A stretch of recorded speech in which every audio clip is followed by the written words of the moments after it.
Selamat siang, salam sejahtera untuk kita semua. Semoga sehat selalu, mudah rezekinya, dan dilancarkan segala urusan yang baik dan positif.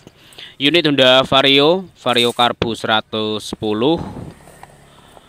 Intinya ketika dikendarai oleh konsumen, Honda Vario ini tiba-tiba mogok atau mati, dan di double starter dan di engkol itu tidak mau menyala mesinnya. Hal pertama yang saya cek seperti biasa, ada 3 komponen atau lebih ya, seperti kompresi, BBM, dan pengapian. Untuk BBM ada, dan untuk pengapian saya rasa tidak mengalami masalah. Berdasarkan pengalaman saya atau yang sering saya jumpai atau sering saya temui ketika sepeda motor yang usianya katakan 5 atau sampai 10 tahun, ketika motor itu mogok atau bahkan tak bertenaga, itu pasti yang bermasalah di bagian kompresi. Kenapa saya langsung eksekusi di bagian kompresi? Ya berdasarkan pengalaman, ketika BBM ada, kemudian pengapian ada, dan yang paling utama untuk kepekaan terhadap kompresi itu kan hal yang sangat-sangat vital ya. Ketika kita tidak ada alat untuk pengecekan di bagian kompresi, itu bisa menggunakan pakai rasa, yaitu pakai tangan. Ketika saya coba pakai engkol, itu ada indikasi kebocoran kompresi. Walaupun motor ini dipaksa untuk hidup mesinnya, bisa dilihat untuk bagian intake karbu seperti ini, indikasi bahwa ada kotoran yang terhimpit di antara klep dan seating klep, itu pasti. Makanya untuk kompresi ini sangat-sangat vital. Walaupun ditutup pakai jari ya bisa, tapi kita tidak tahu seberapa besar ukuran kompresi itu, seberapa baguskah kompresinya. Nah makanya ini saya langsung bongkar di bagian kopnya. Kemudian hati-hati untuk kawan-kawan ketika membongkar Vario Karbu 110 ini, perhatikan di bagian timing, gear timing ini ada diskompresi. Hati-hati ketika membongkar atau melepas, jangan sampai pegasnya itu rusak. Itu bisa mempengaruhi kinerja daripada diskompresi tersebut. Kemudian untuk melepas gear, antara gear dan rantai timing, lepas dulu bagian stutnya, kemudian lepas secara hati-hati, kemudian kendorkan baut pengait bagian kiri atas bawah.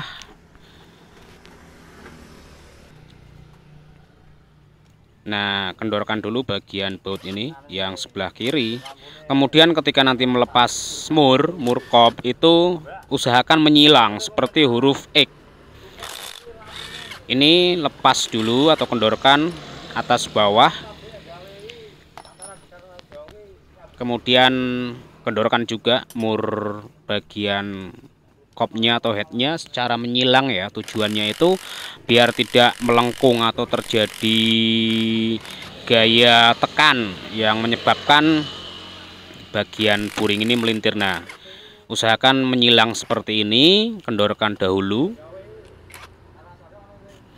Intinya video ini nanti saya persingkat ya. Mohon maaf tadi tidak ada kasus awalnya, langsung saya eksekusi seperti ini untuk mempercepat. Intinya motor ini mogok, saya langsung eksekusi di bagian engine cop atau bagian klepnya, apakah benar ini mengalami kebocoran kompresi. Nereng, nah seperti ini. Kemudian cek dulu di bagian pistonnya. Ini nanti saya bersihkan pakai sikat atau pakai kawat, pakai cunder lah. Lepaskan lidah ini, hati-hati, biasanya rawan patah. Intinya ketika ada kendaraan yang mogok dikendarai tiba-tiba, kompresinya itu paling umum bermasalah atau paling banyak itu kompresinya mengalami masalah ya. Apalagi ini motor umur 5 tahun lebih. untuk bagian kop engine-nya seperti ini. Ini saya lepas dulu. Ini bisa dilepas kalau jenis Vario. Kemudian nanti saya cek bagian kompresinya. Ini free, kondisi free, tidak ada nokon as ya. Dalam arti ini klep menutup dengan sempurna katakan, tetapi pasti ada kebocoran kompresi.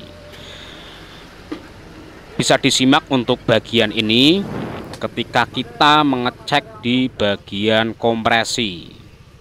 Caranya yaitu siapkan minyak atau BBM. Intinya jangan masukkan BBM itu ke lubang in, kemudian diintip dari klep itu apakah bocor. Kalau tidak bocor berarti bagus. Itu tidak menjamin. Nah, caranya yang betul seperti ini, yang tepat ya. Kemudian kita semprot dari lubang in atau X nya. Nah, seperti ini dari lubang X.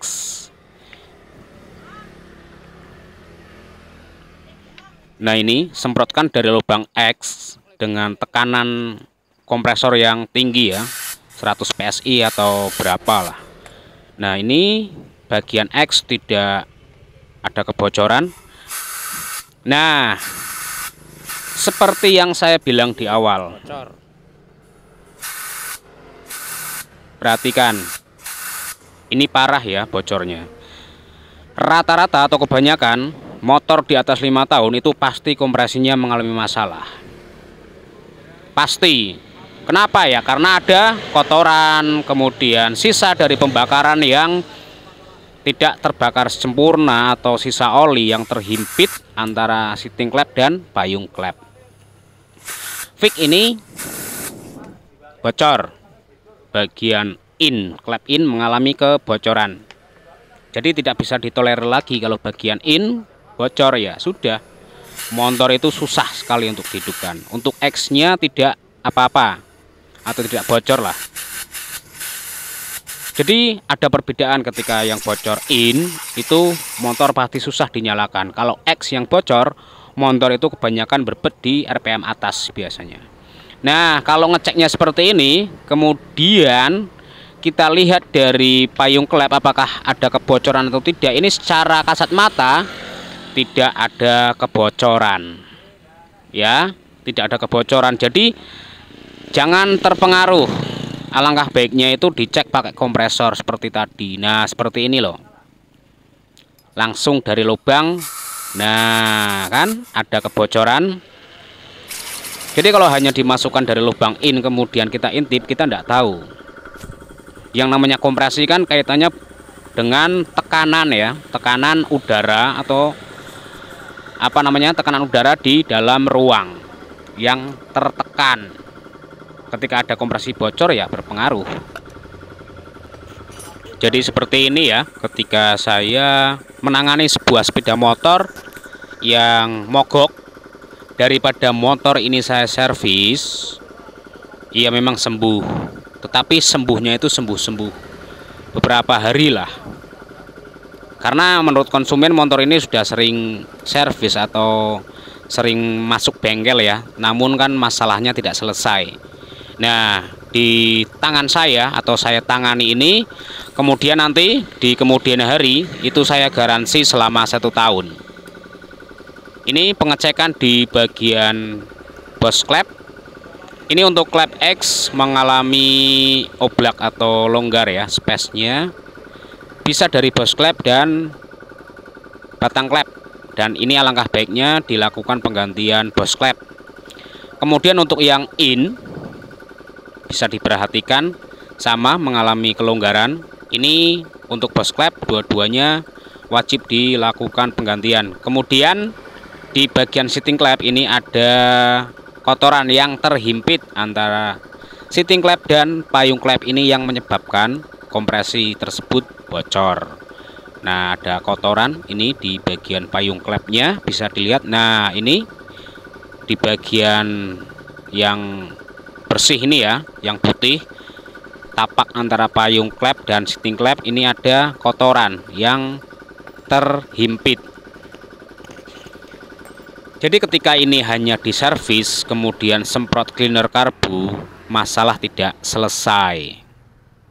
Masalah itu tidak akan selesai. Langsung tahap untuk membersihkan bisa disimak.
Ora usah, ora usah.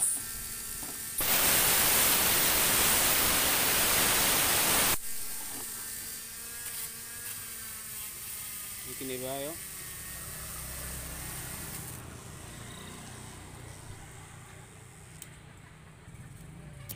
Dan hasilnya kurang lebih seperti ini.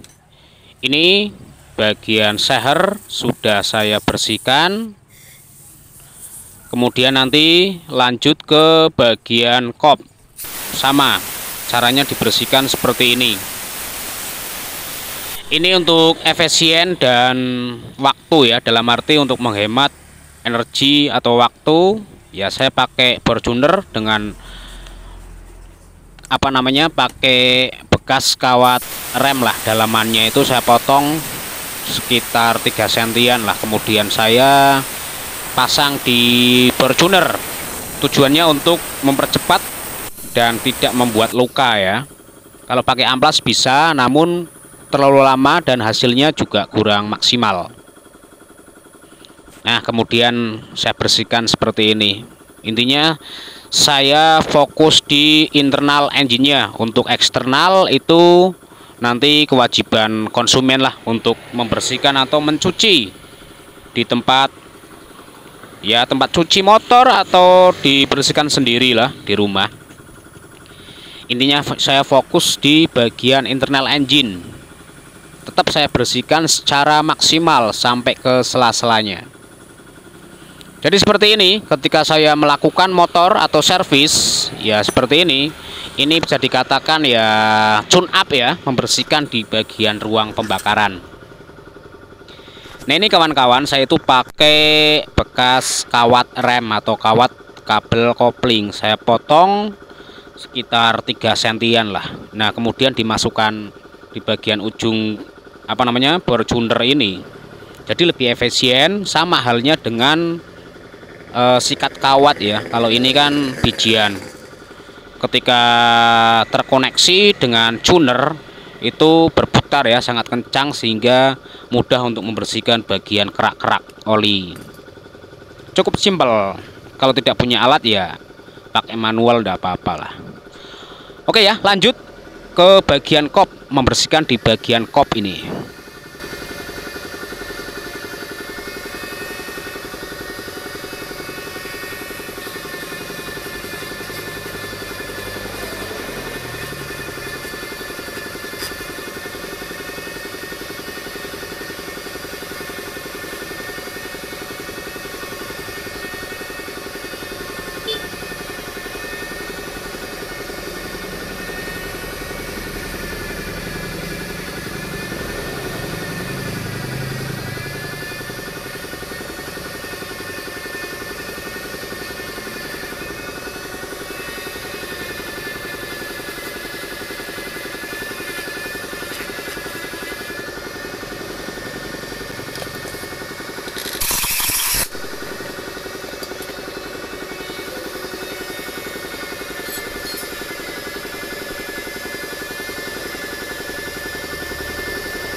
untuk bagian kop ini memang lama ya waktunya, jadi mohon maaf tidak semua saya tayangkan.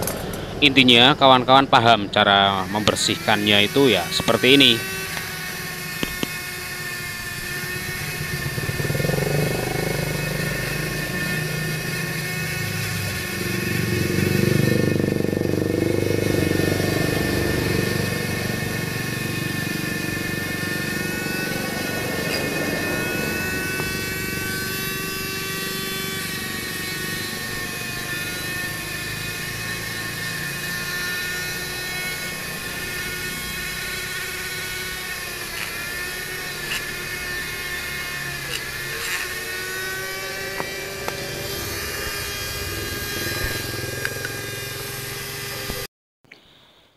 Oke, hasilnya seperti ini. Setelah semua saya tangani, saya bersihkan di bagian ujung seher, kemudian di bagian kop ini, kemudian saya skir ulang.